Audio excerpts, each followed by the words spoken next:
Welcome to the Team Engagement Podcast, where leaders of teams share their insights. We discuss 5 questions in 10 minutes, and I'm very excited to introduce to all of you our guest today. Her name is Kate Bowcut.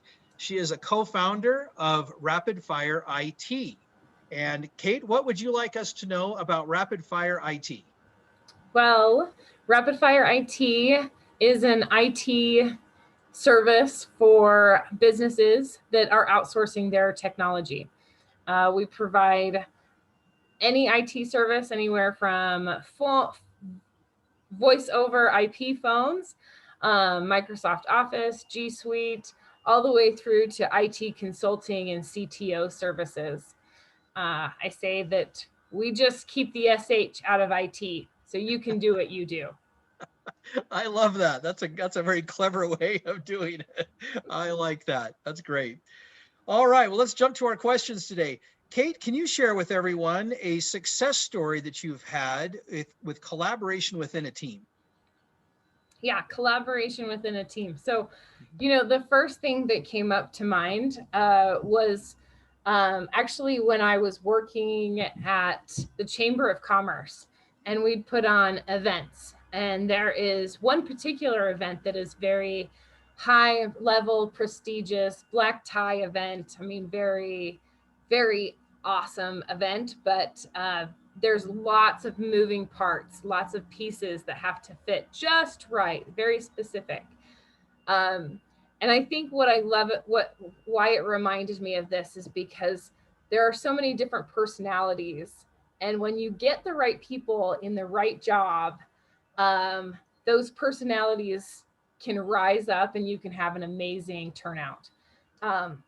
So there are people that are really good at getting people amped up, and then really good at details, and then they're really good at managing all aspects. And when you have all of those different personalities all together in a team atmosphere, you're able to create amazing results. So when I was at the chamber, we had this huge event, and it took everybody working at 110%. But then at the end, like, we could look back and be like, wow, that was, exactly what we wanted for an event, because we know that this person is best suited for this job, this person for this job, so we could all play our part and come together and just rock the house. Isn't that a great feeling of accomplishment when the team comes together in that good spirit of collaboration and you pull off a great event like that? Oh yeah. And what an amazing event too, because it's so high level, high class. One mistake really could, cause a ripple effect in such a high level event. So. Oh, that's great. Well, thank you for sharing that story. Question number 2. What is I hear from other leaders that can be a challenge to get team members engaged. What are your thoughts on measuring engagement? I think so. I think sometimes it can be a challenge to get other people engaged, because what you're trying to do is get them involved and excited about what lights you up. That's the whole point of engagement, I think, is getting other people to be just as excited as you are about something. And I think that can be hard, especially if the excitement isn't 100% genuine. You really have to have that genuine excitement to have that be contagious for other people, and then they get excited, and then you can create a society of engagement around you, because your engagement is exciting, and everyone wants to be a part of it. So it can, but if it's not coming from like that pure, genuine space, I think it can be a struggle. But I know that it can work. You can get engagement, but I think that, sometimes even you can be really excited about something, but it still is a struggle, because it's like, oh, it's my job, or, oh, there's pieces that you don't like. But when you focus on the good stuff, I just figure that there are things that I love to do and things I don't love to do. Mm-hmm. And somebody loves to do the things I don't love to do. And that lights their fire. Oh, yeah. So when you get the people in the right spaces, just like my first story, when you get people in the right spaces, you get out of their way, let them thrive, and the results are incredible. Oh, those are great comments. I really like that. Engagement is a difficult thing to measure sometimes, but I like how you describe different ways to help people feel engaged. Those are great comments. Question number 3, based on your experience, Kate, what is one essential characteristic of a confident leader? Well, I think confidence. It's funny. I read that and I was like, confident. I mean, a confident leader has to be confident and has to be enthusiastic about the things that they, are sharing or, representing. They have to have that ability to engage other people and connect with people.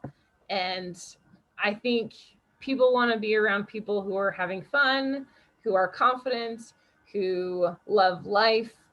And if you want to be a leader, you have to exude those things as well. So I don't know. To me, I'm all about being happy and enjoying life. I mean, obviously I could, and so like that's my answer to everything is like, oh, just be happy and Be happy, be positive, be optimistic, right? All those good things.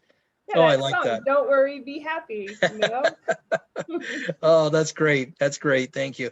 Question number 4. Can you share with everyone an example of someone that made a difference in your life? Hmm.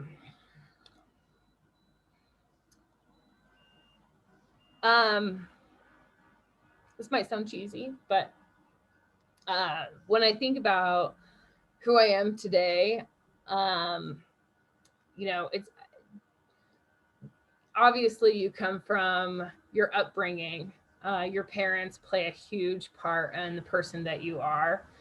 And when I was younger, as a teenager, I didn't want to listen to my parents and I thought they weren't right. And as I've gotten older, I actually go and seek out my parents' advice.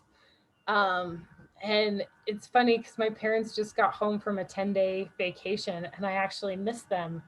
I'm 30 something years old and I missed my parents while they were gone.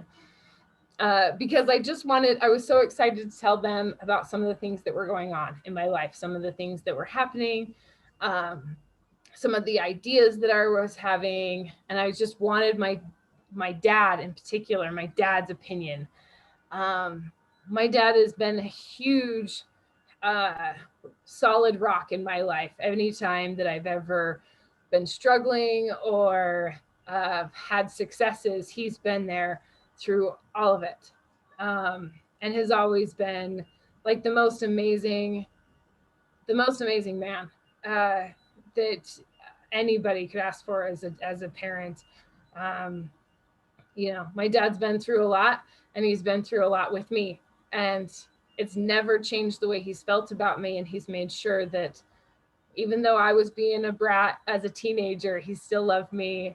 And even if I choose to make a different decision than what he would have made, he still loves me, and so it might sound cliche that I'm calling out on my parents, but my dad is one of my favorite role models. I ask him about business advice, relationship advice, spiritual, emotional, mental, any advice I can, because I just love when when we get into those conversations.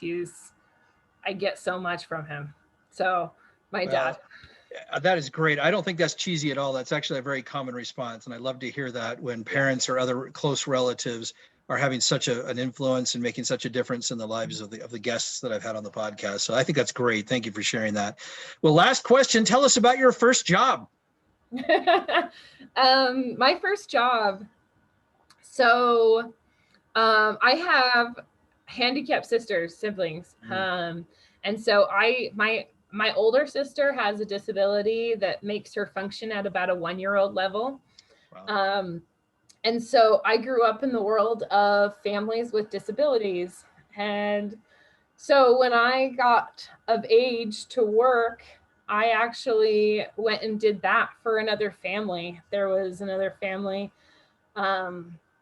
that had other handicapped kids that I would come in and help, and kind of, it was respite care, but like kind of be a nanny for a couple hours to give mom and dad a break. And I got to share, there was this one boy who was autistic, and he was obsessed with Egypt. So as long as we talked about Egypt, I could get him to do anything. So if I wanted him to do math, we would count pyramids and pharaohs and how many are in Egypt. And that's how we would engage in math.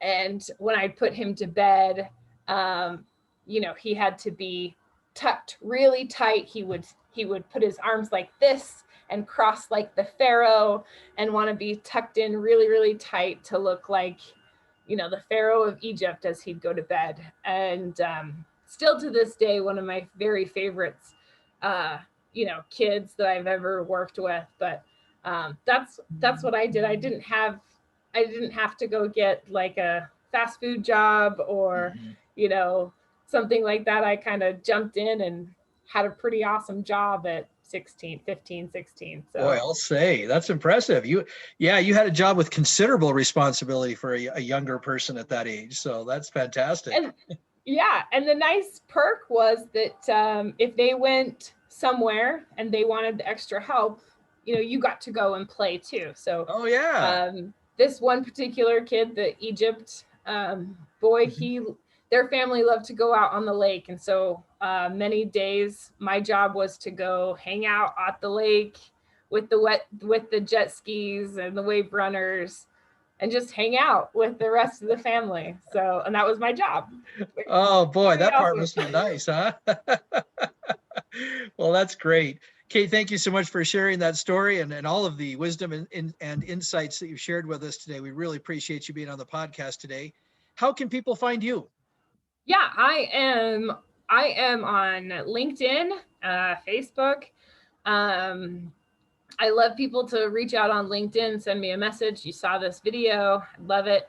My email, my website is, my email is kate@rapidfire-it.com.